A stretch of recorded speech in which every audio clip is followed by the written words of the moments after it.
Награда за безмерную любовь к своим детям. Медаль «Материнская слава» Татьяне Моисеевой, одной из самых многодетных матерей Нижнекамска. Большая семья, 5 детей, 3 мальчиков, 2 девочки. Таких уникальных женщин полный концертный зал. Матери, женщины-ученые, бизнес-леди. Примеры года и не только. Вы здесь самые активные, самые продвинутые.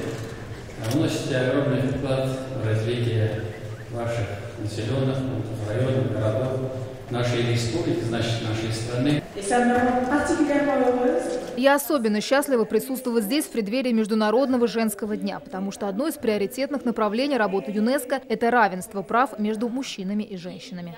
Вот и Алсу Гумерова не понаслышке знает, что значит работа на равных. В их коллективе как мужчины, так и женщины делают общее дело, занимаются животноводством. Моя профессия, конечно, очень сложная, но тем не менее я стараюсь, как сказать, вкладываю все свои силы, всю свою любовь отдаю животным. Мы за вами, как за каменной стеной, и вместе с вами совершаем великие дела во имя нашей республики Татарстан. Здесь же свои награды традиционно получает и сильный пол. В номинации «Мужчина-лидер» победил директор КамАЗа Сергей Когогин.